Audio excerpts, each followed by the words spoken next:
Hi guys ఈరోజు NISM series 8 chapter 8 మామ. ప్రీవియస్గా చాప్టర్స్ మొత్తం 7 చాప్టర్స్ అయిపోయినాయి. ఇంకొక 3 చాప్టర్స్ లెఫ్ట్ ఓవర్ మామ. అప్కమింగ్ 3 డేస్లో కంప్లీట్ చేద్దాం. మన 7 చాప్టర్ వచ్చేసి లీగల్ అండ్ రెగ్యులారిటీ ఎన్విరాన్మెంట్ మామ. చూద్దాం మామ.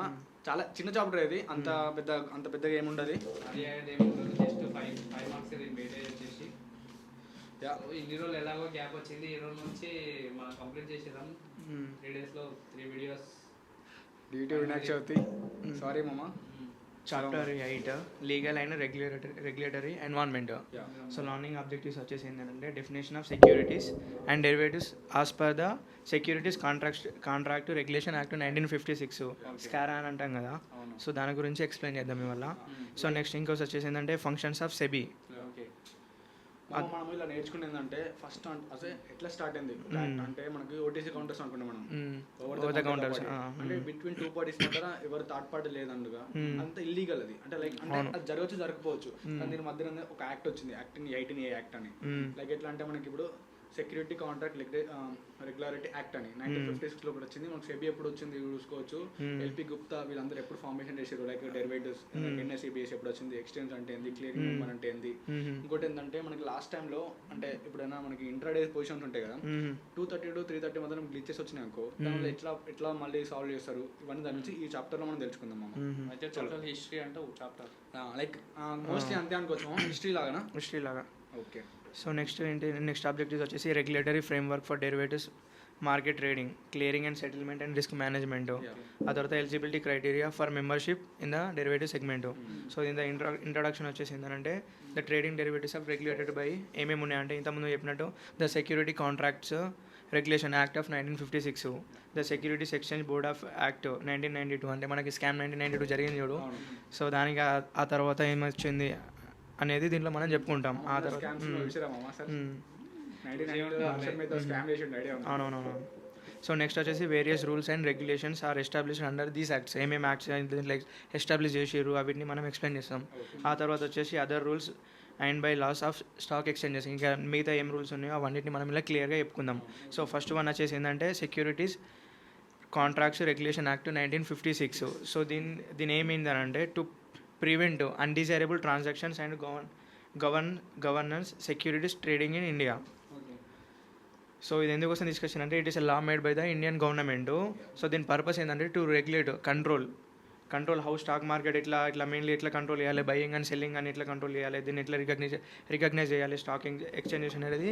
సో దీని మెయిన్ పర్పస్ అన్నట్టు. ఇన్ షార్ట్లో చెప్పుకోవాలంటే స్కార్ అంటే ఏంటంటే లా to keep stock market organised లీగల్గా అండ్ ఫేర్గా ఉండడం కోసము ఆర్గనైజర్ మేనర్లో చెప్పుకోవడానికి కోసము మనకి స్కార్ అనేది తీసుకొచ్చి 1956 అనేది. అయితే మొదటిసారి మనకి ట్రేడింగ్ అంటే డెరివేటివ్స్ ట్రేడింగ్స్ లీగల్ అయింది త్రూ ఈ యాక్ట్ ద్వారా. లైక్ ఎందుకంటే ఇప్పుడు protect the fund of investors, like ఇట్లాంటి ఇన్వెస్టర్స్ ఉంటారు. ఒకవేళ ఇల్లీగల్ అయితే వాళ్ళు ఎందుకు ఇన్వెస్ట్ చేస్తారు డబ్బులలో? అవునవును. దీనికోసం ఒక లీగలైజ్ అంటే ఒక మంచి ప్లాట్ఫామ్ వచ్చి దీని మధ్యలో ఒక గవర్నమెంట్ లైక్ ఆర్బీఐ అయినా ఇప్పుడు సెబీ అయినా ఇవన్నీ ఫామ్ అయ్యి ఒక పాత్ అనేది క్రియేట్ చేసారు వీళ్ళు. లైక్ ఇందాక మనం అనుకున్నాం మనము దీని మధ్యలో మనము లైక్ మనం ఫీచర్స్ అనుకున్నాం. ఫీచర్స్ అంటే కూడా ఫీచర్స్ ఉంటుంది. దానికంటే ముందే అనుకున్నాం మనం ఫార్వర్డ్స్ అనుకున్నాం, ఫార్వర్డ్ కాంటాక్ట్స్ అనుకున్నాం. దాని మధ్య థర్డ్ పార్టీ అనే పర్సన్ ఉన్నాడు, లైక్ నాకు మధ్య బ్రోకర్ అని ఉన్నాడు. ఇప్పుడు ఒకవేళ నేను సన్ రైజర్స్ కి నేను ముంబై ఇండియన్స్ అనుకో, నాకు ఈయనకి మధ్యలో బెట్ జరిగింది, కానీ నాకు మధ్య థర్డ్ పార్టీ అనే పర్సన్ లేకుంటే అది జరగచ్చు జరగకపోవచ్చు ఇన్ ఫ్యూచర్ లో. అంటే ఎవరైనా ఒకళ్ళు ఇట్లా స్కామ్ చేయడం అంటే నేనన్నా చెప్పకుండా వెళ్ళిపోవడం కానీ, అంటే ఏంటి మనం తీసుకున్న ఏదైతే ఇద్దరి మధ్యన ఒప్పందం ఉందో ఆ ఒప్పందంని మన ఇద్దరిలో ఎవరైనా ఒకళ్ళు బ్రేక్ చేయొచ్చు. సో దానివల్ల ఏంటంటే ఇబ్బందులు నీకన్నా నాకైనా జరగచ్చు కదా. సో ఆ రకంగా స్టాక్ మార్కెట్లో జరగద్దని చెప్పేసి 1956 సెక్యూరిటీ కాంట్రాక్ట్ రెగ్యులేషన్ యాక్ట్ అనేది ఒకటి తీసుకొచ్చారు అన్నట్టు. కానీ మనకి ఇండియాలో డెరివేటివ్ ట్రేడింగ్ ఎప్పుడు వచ్చింది? 1998లో వచ్చింది. 1956లోనే మనకి లీగలైజ్ అయింది. అప్పటి నుంచి 1998 వరకు ఫ్రేమ్ వర్క్ డెవలప్ చేయడానికి లైక్ దానికి టైం పట్టింది చూసుకోవచ్చు మనం. సో దీనిలో ఇంపార్టెంట్ ఏంటంటే మనకి 1992లో మనకి సెబీ అని వచ్చింది. సెబీ ఫార్మేషన్ జరిగింది, security exchange board of India అని. ఇప్పుడు మనం రాసేది NISM, national security exchanges. NISM national institution security markets. మనకి ఇది వచ్చింది అంటే మనకి 1992లో ఫార్మేషన్ అయింది సెబీ అనేది.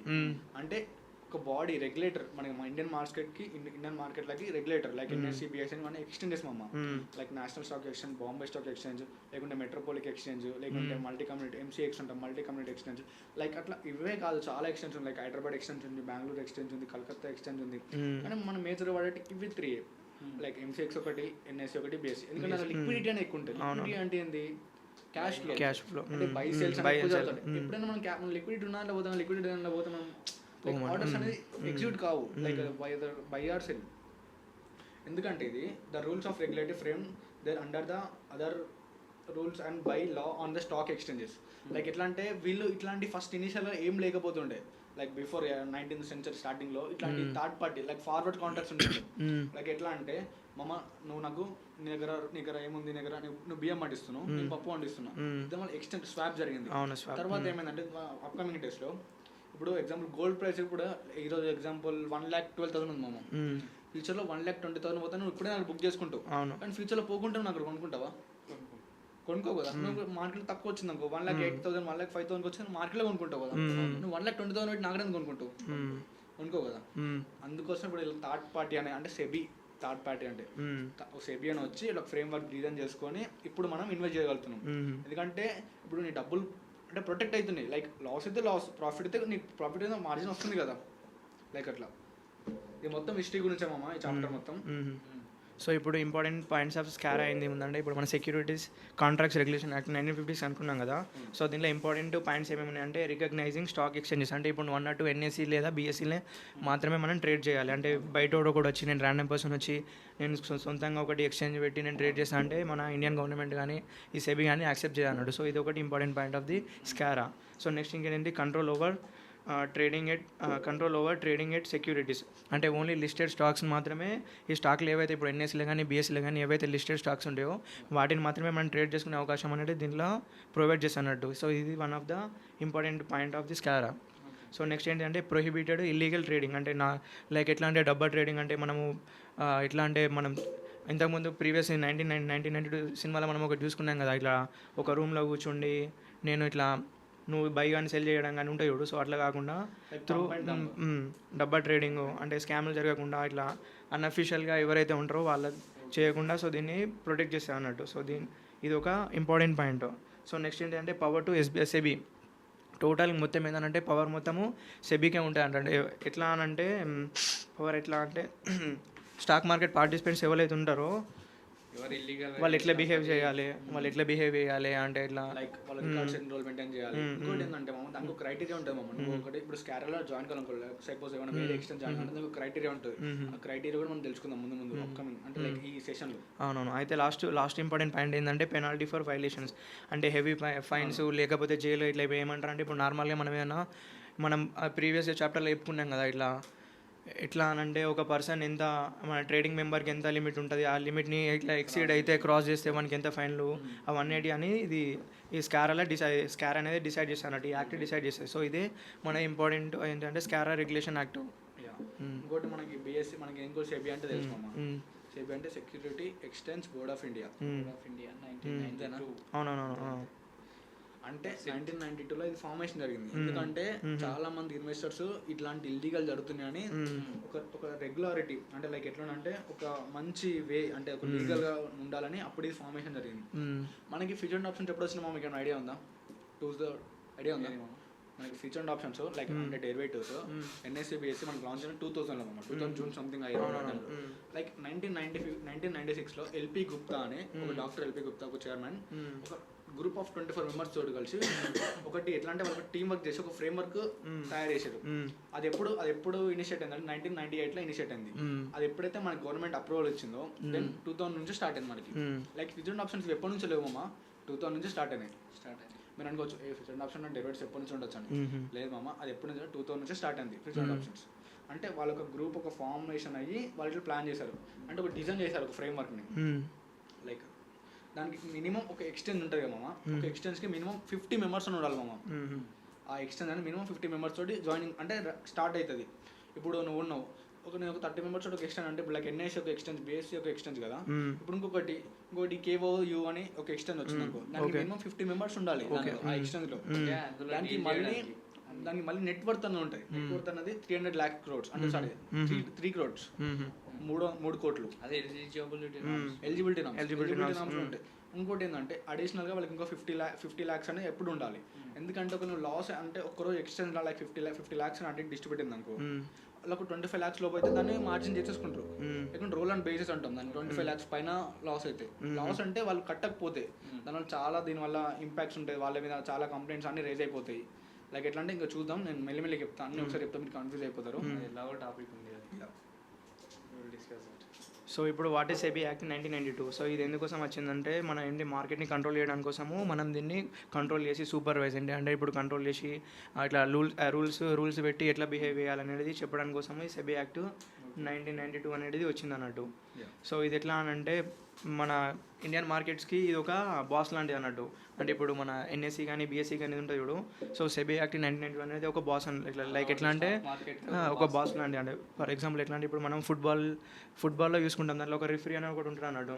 సో వాడు ఏం చేస్తాడంటే 2 టీమ్స్ ఉంటాయి కదా, 2 టీమ్స్లో ఇట్లా ఏంటిది వాడు ఇట్లా ఏమంటారు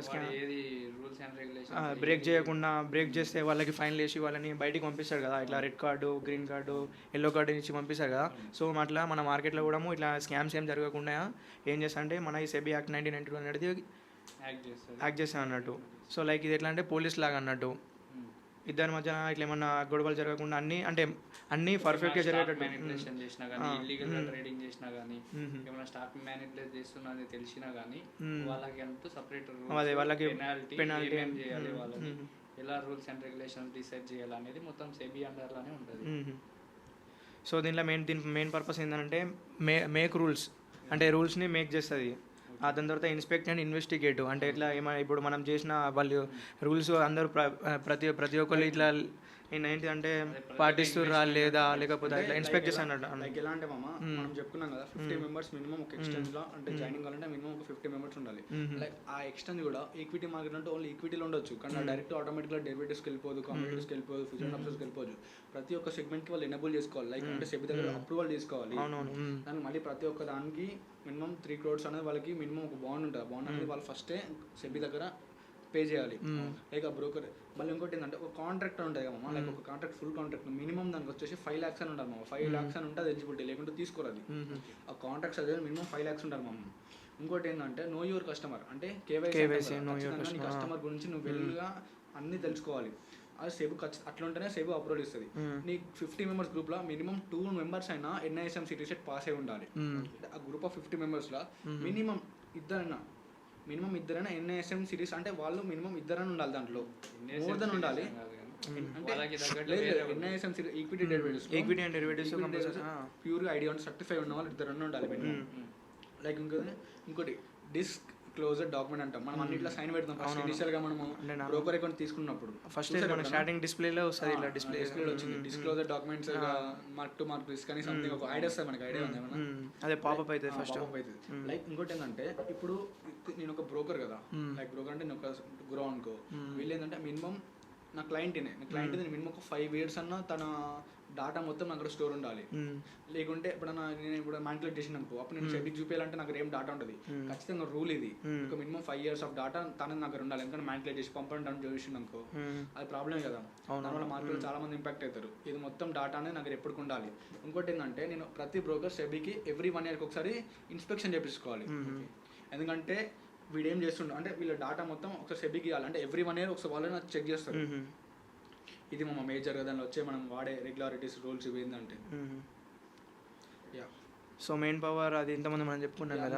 మనకి ఎలిజిబిలిటీ క్రైటీరియా మాట్లాడుకున్నాం కదా. Eligibility criteria for membership on derivative segment మనం ఏమనుకున్నాం, first balance sheet network required ఎంత 3 crores for network for every 6 months. ఇంకోటి ఏంటంటే 1 crore ఫర్ సెల్ఫ్ క్లియరింగ్. అవును, సెల్ఫ్ క్లియరింగ్ అంటే బ్రోకర్స్ అలా సెల్ఫ్ క్లియరింగ్ ఉంటాయి. ట్రేడింగ్ కమ్ మెంబర్ ఉంటారు, ట్రేడింగ్ మెంబర్ ఉంటారు. ఇంకోటి లిక్విడిటీ నెట్వర్క్ అనుకుంటాం కదా మనం, మినిమం 50 lakhs ఉండాలి. లైక్ ఎందుకంటే లాస్ అయిన ప్రాఫిట్ ఒకవేళ వాళ్ళు కట్టకపోయినప్పుడు అలాగెళ్ళి తీసి వాళ్ళు కట్టేస్తారు. లైక్ అంటే ఎవరైతే థర్డ్ అంటే లాస్ట్ ఎండ్ యూజర్ అంటే మన క్లయింట్స్ ఎవరైతే వాళ్ళు మెయిన్ అంటే వాళ్ళు లాస్ చేస్తారో దానివల్ల మనం ఎందుకు లాస్ అయిపోతాం. అందుకే సెబీ అనేది వాళ్ళకి ఫస్ట్ ఇనిషియల్గా డబ్బులు తీసుకుంటుంది. డబ్బులు తీసుకుంటే ఫస్ట్ వాళ్ళు మన ఎండ్ యూజర్కి మ్యాక్సిమం అంటే లాస్ చేయకపోవడానికి ట్రై చేస్తారు.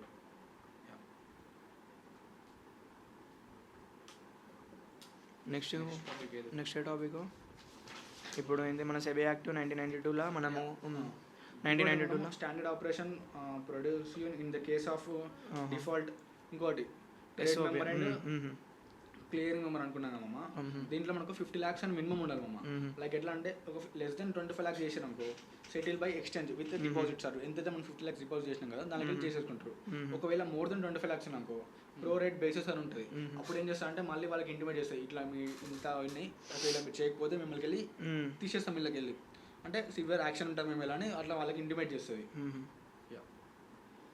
సో ఇంటర్మ్ అదే నువ్వు ఏంటంటే ఇప్పుడు టీఎంఎన్స్ ఏం చెప్పినావు. సో ఇంటర్ మెజర్స్ వచ్చేసి ఏంటంటే settle credit balance of small investor less than 25 lakh అంటే యూజింగ్ అవైలబుల్ అన్ఎక్యూంబర్డ్ డిపాజిట్స్, ఇంకా ప్రోరాటా పేమెంట్స్ 25 lakh అంటే ఇట్లా proportionally from the remaining funds. So ఇది అయిపోయిన తర్వాత నెక్స్ట్ ఏంటంటే మనకి ఎస్ఓపి అని అనుకుంటున్నా. ఎస్ఓపి సో లాస్ట్ టాపిక్ ఇది. సో ఎస్ఓపి ఏంటంటే స్టెప్ బై స్టెప్ ప్రాసెస్ అన్నట్టు, step by step set of rules అన్నట్టు. So instructions that brokers and traders stock exchanges staff must follow the handling trades అన్నట్టు. ఇట్లా ఈ rules అనేది follow కావాలన్నట్టు. So ఇదేంటంటే general SOP steps ఏంటి ఉంటాయి అంటే ప్లేసింగ్ ద ఆర్డర్. ఇన్వెస్టర్ ఏం చేస్తారంటే బ్రోకర్కి బై కానీ సెల్ కానీ షేర్స్ని బై కానీ సెల్ కానీ చేయమని చెప్తారు అన్నట్టు. సో దీన్ని ఫస్ట్ స్టెప్ ఇది. సో నెక్స్ట్ ఏంటంటే order verification. So order verification ఏం చేస్తారంటే బ్రోకర్ అంటోడు చెక్ చేస్తాడు if investor has the money from, అంటే మన దగ్గర డబ్బులు ఉన్నాయా లేవా, ఎంత డబ్బులు ఉన్నాయి అనేది ఫస్ట్ ఆర్డర్ని వెరిఫై చేసుకుంటాడు. ఆ తర్వాత ఎగ్జిక్యూషన్ ఆఫ్ ట్రేడ్ ఉంటుంది అన్నట్టు. సో ఎగ్జిక్యూషన్ ఆఫ్ ట్రేడ్లో ఏం చేస్తారంటే order goes to stock exchanges, అంటే ఎన్ఎస్సి కానీ బీఎస్సీ కానీ చెక్ చేసుకుంటాడు. ఆ తర్వాత ట్రేడ్ కన్ఫర్మ్ చేస్తారు అన్నట్టు. ట్రేడ్ ఎవరు కన్ఫర్మ్ చేస్తారంటే exchange matches orders and confirms trade అన్నట్టు. అంటే మనం ఎక్స్చేంజెస్ అంటే ఆ తర్వాత నెక్స్ట్ ఏంటి settlement. Shares and money are exchanged through the clearing houses, అంటే క్లియరింగ్ హౌసెస్ ఉంటాయి కదా. సో దాని త్రూ ద సెటిల్మెంట్స్ అదేంటిది సెటిల్మెంట్ అనేది జరుగుతాయి అన్నట్టు. ఆ తర్వాత రికార్డు కీపింగ్ అన్నట్టు. ఇప్పుడు ఏంటంటే broker and exchange maintain records for complete. ఇంత చెప్పినావు కదా 5 years దాకా ఇట్లా క్లయింట్ ఇట్లా డాటా ఉండాలని చెప్పేసి సో రికార్డ్ని కీప్ చేసుకుంటాం. సో దీన్ని మనము SOP step by step set of rules అని అనుకుంటాం అన్నట్టు. సో సింపుల్గా చెప్పుకోవాలనుకుంటే ఇప్పుడు కౌశిక్ బ్రోనే ఉన్నాడు. కౌశిక్ బ్రో ఏం చేస్తున్నాడంటే ఓ 10 shares ఆఫ్ ఇన్ఫోసిస్ కొనుక్కుందాం అనుకుంటున్నాడు. సో దాంట్లో ఫస్ట్ స్టెప్ ఏంటి ఆర్డర్ ప్లేస్మెంట్ ఉంటాయి కదా. సో ఈ కౌశిక్ ఏం చెప్తున్నాడంటే బ్రోకర్కి నాకు 10 shares కావాలని చెప్తాడు. సో అప్పుడు అది ఏం చేసి ఆర్డర్ వెరిఫికేషన్ చేసుకుంటాయి కదా. ఆర్డర్ వెరిఫికేషన్లో బ్రోకర్ చెక్ చేస్తాయి కౌశిక్ దాంట్లో 15,000 ఉన్నాయా లేవా అని చెక్ చేసుకొని ఆ తర్వాత ఎగ్జిక్యూషన్ చేస్తాయి అన్నాడు. ఎగ్జిక్యూషన్ ఎట్లా అంటే broker sends to the order to NSC, ఇప్పుడు ఎన్ఎస్సీలా లేకపోతే బీఎస్సీలా సెండ్ చేసి ఆ ఎగ్జిక్యూషన్ చేస్తాయి. ఆ తర్వాత మ్యాచింగ్ అండ్ కన్ఫర్మేషన్. అయితే ఇప్పుడు కౌశిక్ కొనాలనుకుంటున్నాడు కదా. సో ఇప్పుడు నువ్వు సెల్ చేయాలనుకుంటున్నావు. సో మీ ఇద్దరిది ఆర్డర్ని మ్యాచ్ చేసేసి ఆ తర్వాత సెటిల్మెంట్ ఎప్పుడు చేస్తారంటే T+1 లేదా T+2 daysలలో ఆ సెటిల్మెంట్ అనేది జరుగుతుంది. ఆ తర్వాత రికార్డ్ అనేది కీప్ చేసుకుంటుంది. సో దీన్ని మనం step by step set of rules అని అనుకుంటాం. సో దీన్ని మనం SOP for handling stock exchanges transaction అని చెప్పుకుంటాం. లైక్ లాస్ట్ టాపిక్ ఏంటంటే మామ, ఇప్పుడు మనకి ఇప్పుడు ఎగ్జాంపుల్ మన మార్కెట్ ఉంది మామ. బిఫోర్ 2:30 ముందే మనకి గ్లిచ్ వచ్చింది అనుకో, లైక్ ట్రేడింగ్ అవర్స్ ఏం చేంజ్ కాదు. ఆఫ్టర్ 2:30 చేంజ్ చేస్తుంది. లైక్ 2:30 to 3:30 మధ్యలో గ్లిచ్ వచ్చింది, మార్కెట్ ఆగిపోయింది, లేదా సిస్టమ్ ఏమైనా మన గ్లిచ్ వచ్చి ఆగిపోయింది అంటే లైక్ ఎట్లా అంటే వాళ్ళు ఏం చేస్తారంటే ఒక 1 hour ఇట్లా గ్లిచ్ వచ్చింది అనుకో. ఎందుకంటే మనకి ఇంటర్డే ఆర్డర్స్ ఏమైనా లేకుంటే ఎక్స్పైరీ ఆర్డర్స్ ఉంటే ఆ రోజుకి ఎగ్జిట్ అయిపోవాలి. ఆ టైంలో నువ్వు ఎగ్జిట్ చేయగలుగుతావు అంటే ఎగ్జిట్ అయిపోతావు కదా. అంటే అప్పుడు ఏం చేస్తా అంటే వాళ్ళు ఆఫ్టర్ అంటే ఒక గ్లిచ్ వచ్చిందంటే 3:30 to 5 అంటే లైక్ 1.5 hour వాళ్ళు ఎక్స్టెండ్ చేస్తారు ఆ టైంని. చాలా రేర్ కేస్ ఎప్పుడో జరగవచ్చు, అది ఎప్పటికీ జరగదు. ఏదో రేర్ కేస్ అంటే ఇంకొక 1.5 hour ఎక్స్టెండ్ చేస్తారు. ఎందుకంటే నువ్వు ఆ టైంలో నువ్వు ఆ పొజిషన్స్ అనేది ఎగ్జిట్ చేయగలుగుతావు అంతే కదా బ్రో. అంటే ఆ టైం వరకు ఆ పొజిషన్ ఎగ్జిట్ చేయనప్పుడు అప్పుడు రాలేనప్పుడు నువ్వు లాస్ అయిపోతావు కదా. దానికోసం సేపైనా ఏం వచ్చిందంటే ఒకవేళ గ్లిచ్ వస్తే 3:30 to 5 వరకు మార్కెట్ ఓపెనింగ్ ఉంటుంది. ఎక్స్టెండ్ చేస్తారు time. Okay, extension of trading hours.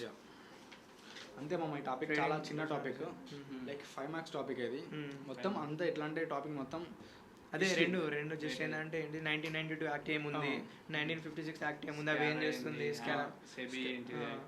Like ఇంకో ట్రేడింగ్ అవర్స్ అంటే ఓన్లీ ఇదే మా టాపిక్లో పెద్ద ఏం లేదు ఈ టాపిక్లో. లైక్ మన ప్రీవియస్ టాపిక్స్ ఒక 10-15 marks పెద్ద టాపిక్స్, అందుకే ఎక్కువ టైం పట్టింది. లైక్ ఇది ఒక 15 to 20 minutes అంతే.